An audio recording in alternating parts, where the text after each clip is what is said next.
Assalamualaikum warahmatullahi wabarakatuh. Baik, selamat pagi, selamat siang untuk rekan-rekan mahasiswa. Semoga pada hari ini kita masih diberikan kesehatan, sehat selalu, dan dijauhkan dari COVID-19 yang lagi parah-parahnya ini.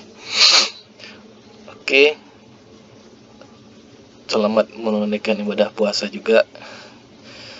Oke, jadi pada pertemuan kita yang ketujuh ini, kita akan coba membahas tentang hipotesis atau bagaimana sih caranya merumuskan hipotesis di dalam sebuah penelitian. Nah, ini terutama bagi penelitian yang kuantitatif ya, karena wajib atau memang harus ada hipotesisnya. Sementara yang kualitatif, apakah hipotesisnya ada? Ya ada. Tapi hipotesisnya itu ada setelah menganalisa data, kira-kira apa yang akan kita cari itu benar atau enggak, itu hipotesisnya. Sementara kalau di dalam penelitian kuantitatif, nah hipotesis ini dirumuskan dulu. Nah, hipotesis ini ya kalau menurut buku yang Sugiono 2017 itu langkah ketiga. Pertama setelah menyusun landasan teori, kemudian menentukan kerangka berpikir. Nah, kemudian ada namanya rumusan hipotesis. Nah, itu wajib ada ini untuk yang kuantitatif terutama. Oke, baik, kita bahas secara pengertiannya dulu ini. Penelitian yang merumuskan hipotesis adalah penelitian yang menggunakan pendekatan kuantitatif. Nah, ini. Makanya sebelum lebih jauh, kita pastikan dulu penelitian saya ini kuantitatif atau kualitatif. Nanti cara menganalisa datanya. Kemudian hipotesis tersebut akan diuji oleh peneliti dengan menggunakan pendekatan kuantitatif juga. Mengujinya nanti pakai apa? Nah, datanya didapatkan menggunakan kuesioner atau survei. Nanti kita lebih mudah nanti menggunakan data yang menggunakan SPSS lebih mudah. Kalau secara definisi ini ya di mana-mana ini sih secara definisinya berasal dari kata hypo, kemudian di bawah, dan tesa artinya kebenaran. Kalau tesis, nah tesis itu kebenaran berarti maksudnya. Kalau hypo berarti kebenaran yang berada di bawah atau kebenaran yang belum tentu benar. Ya bisa aja berhipotesis. Ya. Dan baru diangkat menjadi kebenaran kalau sudah disertai bukti-buktinya. Nah, hipotesis itu selesai atau sudah dinyatakan benar atau tidak ketika sudah dilakukan penelitian itu. Makanya fungsinya mengumpulkan data, kemudian menganalisa data. Benar gak sih ini hipotesisnya? Tuh. Kemudian ini merupakan jawaban sementara terhadap rumusan masalah penelitian, di mana rumusan masalah penelitian telah dinyatakan dalam bentuk kalimat pertanyaan. Nah, ini jawaban sementaranya. Makanya kemarin saya minta kalian untuk ini rumusan masalahnya apa? Deskriptif, komparatif, asosiatif. Nah, ada sebagian ya belum tahu ini masuk rumusan masalahnya kemana. Makanya ada sebagian saya minta untuk coba ini tentukan dulu rumusan masalahnya apa kira-kira. Jadi nggak mungkin nanti kalau misal rumusan masalahnya deskriptif atau menjelaskan sesuatu, ternyata di akhirnya itu adalah komparatif, hipotesisnya nggak mungkin. Oke, ini kegunaan itu. Hipotesis yang mempunyai dasar kuat yang menunjukkan bahwa peneliti telah mempunyai pengetahuan cukup untuk melakukan penelitian di bidang itu. Nah, dibuktikan dengan hipotesisnya itu. Sebenarnya orang ini menguasai atau enggak sih? Itu sih fungsi hipotesisnya itu. Kadang-kadang hipotesisnya jauh dari teori. Ini apa lagi? Nggak sesuai kan? Hipotesis memberikan arah pada pengumpulan dan penafsiran data. Hipotesis dapat menunjukkan prosedur apa yang diikuti dan jenis data apa yang harus dikumpulkan. Nah, ini itu fungsinya. Jadi kalau sudah tahu hipotesisnya, berarti sudah tahu cara menjawab ini bagaimana. Jadi cara mengumpulkan datanya bagaimana, cara menganalisanya nanti bagaimana. Itu dia fungsinya hipotesis.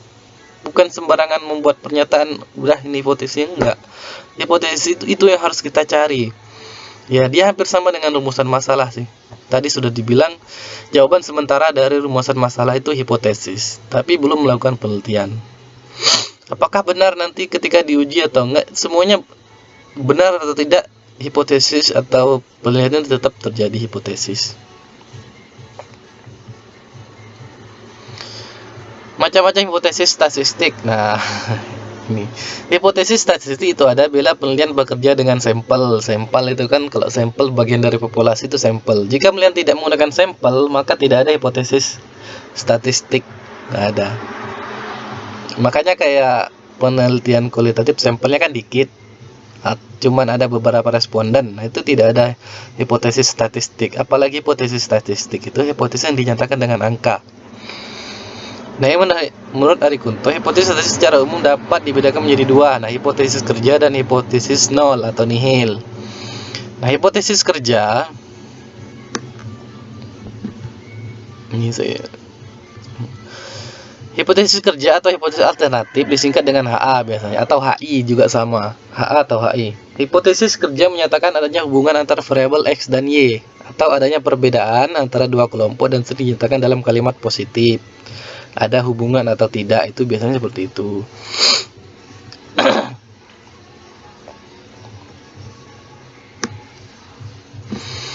Nah, kemudian hipotesis nol, nah ini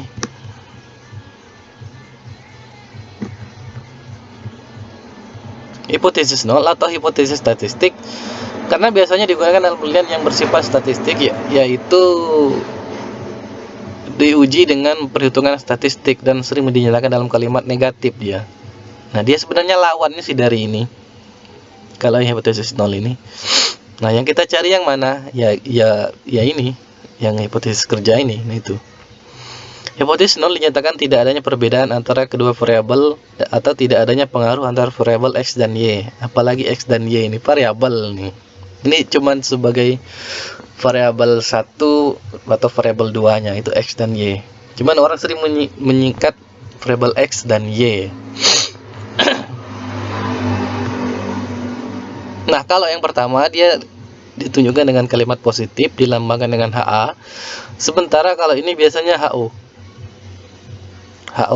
atau hipotesis nol atau hipotesis nihil. Nah, ini rumusan hipotesis kerja. Nah, biasanya itu di akhir bab 2 posisinya. Kemudian kita lihat yang pertama ini. Ini dia contoh kalimatnya untuk hipotesis kerja nih. Coba dilihat. Misal jika titik maka, nah jika siswa rajin belajar maka hasil belajar siswa akan meningkat. Ini kan baru hipotesis, belum kita teliti. Kita telitinya kemana? Coba kita cari siswa misal di kelas ya yang rajin belajar. Nah, itu dia, kita harus cari dulu apakah benar atau enggak sih. Nah, itu. Nah, kemudian ada contoh hipotesis yang kedua, ada perbedaan antara siswa yang belajar secara langsung di kelas dan belajar online. Nah, baru hipotesis sementara kita. Nah, berarti datanya kita cari apa? Berarti cari kelas siswa yang belajar di kelas dan siswa yang belajar secara online, datanya nanti. Benar nggak sih hipotesis kita ini? Nah, itu.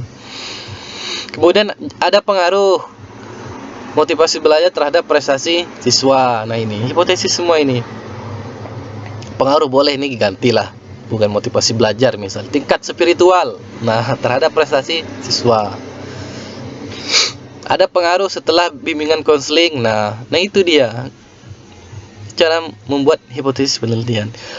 Contoh penggunaan hipotesis kerja atau alternatif dan dari hipotesis statistik. Hipotesis perbedaannya ini. HA tadi kan dilambangnya ini, dia dilambangkan dengan ini, hipotesis alternatif.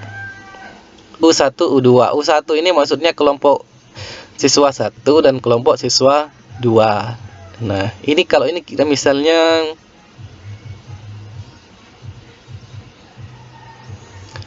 uji perbedaan, misal ini dia. Ini contoh hipotesisnya, maka ini misalnya.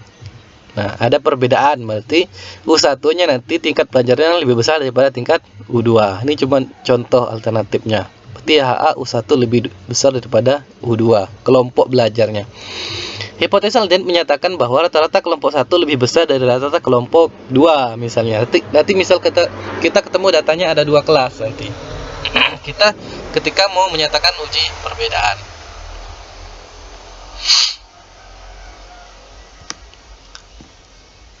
Next, kemudian ini rumusan hipotesis nol tadi. Hipotesis nol tadi apa? Hipotesis yang dinyatakan dengan kalimat negatifnya. Nah, kemudian yang pertama, tidak ada perbedaan antara, nah ini dia, negatif kan ini. Nah, tidak ada pengaruh. Contoh penggunaan hipotesis dari hipotesis statistik.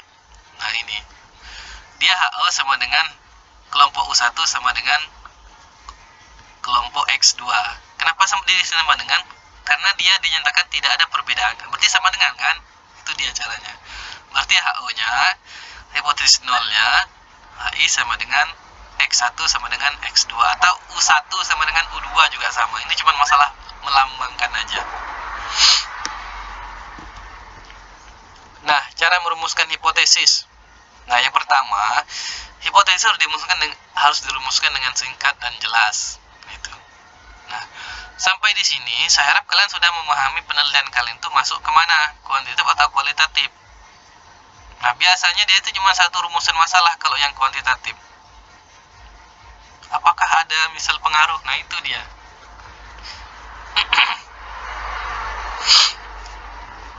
Nah, hipotesis dinyatakan dalam kalimat deklaratif. Deklaratif itu statement atau pernyataan tadi. Ada hubungan, itu dia nggak boleh pakai pertanyaan. Kalau pakai pertanyaan di rumusan masalah, itu dia. Kemudian hipotesis harus dengan nyata menunjukkan adanya hubungan antara dua variabel atau lebih. Nah, biasanya orang cuma dua variabel biar aman. Kalau tiga juga bisa, tiga variabel. Hipotesis harus didukung dengan teori-teori yang dikemukakan oleh para ahli atau ahli penelitian yang relevan. Nah, jangan nanti misalnya hipotesis tentang motivasi, kemudian di teorinya yang nggak nyambung misalnya. Misal pembahas tentang spiritual yang nggak nyambung. Nah, kemudian terakhir dapat diuji. Diujinya pakai apa? Tadi menggunakan data statistik SPSS. Nah, ini bentuk-bentuk hipotesis penelitian. Ada bentuk deskriptif, komparatif, dan asosiatif. Hipotesis deskriptif untuk menjawab perumusan masalah deskriptif berkaitan variabel mandiri. Biasanya variabelnya cuma satu. Pada umumnya hipotesis deskriptif tidak dituliskan. Nah, ini. Hipotesis komparatif, jawaban sementara terhadap perumusan masalah komparatif. Pada rumusan ini variabelnya sama tetapi populasi data sampelnya yang berbeda atau kadang terjadi waktu yang berbeda. Nah, kalau komparatif, hipotesisnya komparatif. Asosiatif ya sama, berarti rumusan masalahnya juga harus menyatakan hubungan antara kedua variabel. Apakah ada hubungan timbal balik atau tidak. Nah, itu. Jika rajin belajar maka nilainya bagus. Berarti kalau timbal balik tidak rajin belajar, nilainya jelek. Hipotesis deskriptif. Ini. Hipotesis penelitian HO-nya tadi. Semangat belajar mahasiswa program teori paling sedikit 75% dari kriteria yang ditetapkan. Paling sedikit berarti lebih dari atau lebih besar sama dengan. Itu dia cara membuatnya. Nah, semangat belajar mahasiswa perguruan tinggi negeri lebih kecil 70% dari kriteria yang ditetapkan. Nah, ini coba lihat. Nah, HO, hipotesis nolnya. Semangat belajar mahasiswa, ini karena bentuknya deskriptif ya. Semangat belajar mahasiswa perguruan tinggi paling sedikit. Nah, paling sedikit 75% dari kriteria yang ditetapkan, paling sedikit. Nah, kalau paling sedikit lebih besar sama dengan lambangnya. HA, semangat belajar mahasiswa perguruan tinggi lebih kecil 75% dari kriteria yang ditetapkan. HO, rumusan hipotesis statistiknya ini. HO titik 2 atau sama dengan, ini lambangnya aja ya. Ini maksudnya variabel yang ini. Semangat belajar mahasiswa tadi. Makanya lambang ini. Lebih besar 75%, lebih kecil 75%. Ini semuanya harus dibuktikan dengan data. Benar nggak sih? Nanti dilakukan survei benar atau enggaknya. Nah, kemudian hipotesis komparatif. Bentuk hipotesis komparatifnya dapat dikemukakan dalam bentuk hipotesis nol dan hipotesis alternatif sebagai berikut. Nah, ini. HO, hasil belajar hasil belajar siswa SMA X lebih dari atau sama dengan, nah ini sama SMA Y tadi ya, atau hasil belajar siswa SMA X lebih kecil dari SMA Y. Nah ini dia biasanya lebih menggunakan ini, semuanya dibuktikan. Oke, U1 rata-rata populasi belajar siswa X, kemudian U2 rata-rata populasi dari hasil belajar siswa Y. Nah semuanya ini dilihat. Ini benar nggak sih hipotesis yang ini? Berarti HO misalnya hasil belajar siswa SMA X ternyata lebih kecil. Berarti yang mana diterima? Berarti HO-nya ditolak, H-nya diterima dia. Itu dia maksudnya. Nah, kemudian ini hipotesis asosiatif. Ada hubungan positif dan signifikan antara kepemimpinan kepala sekolah dengan iklim kerja sekolah. Nah, ini contoh hipotesisnya ya. Ada hubungan. Belum tentu benar atau enggak ya, ini hipotesisnya. Nah, hipotesis statistik HA-nya alternatif berarti ada hubungan antara variabel kepemimpinan kepala sekolah dengan iklim kerja sekolah. Ada nggak sih tingkat cara kepala sekolah memimpin ini dengan iklim kerja di sekolah itu? Nah, semuanya dilakukan dengan survei. Ini rumusan HA statistiknya. Tapi kalau saya lihat banyak di itu nggak ada hipotesis statistiknya, nggak dibuatkan. Seharusnya ini dibuat nanti pas waktu penelitiannya. Kemudian di sini ciri-ciri hipotesis yang baik yang menurut Sugini merupakan dugaan terhadap keadaan variabel mandiri perbandingan keadaan variabel pada berbagai sampel dan merupakan dugaan terhadap hubungan antara dua variabel atau lebih. Nah, ini dia. Dugaan. Makanya disebut dia dugaan. Kemudian dinyatakan dalam kalimat yang jelas sehingga tidak menimbulkan berbagai penafsiran. Dapat diuji dengan data yang dihubungkan dengan metode-metode ilmiah. Oke. Saya kira ini sih sedikit penjelasan tentang hipotesis dan bagaimana cara membuat hipotesis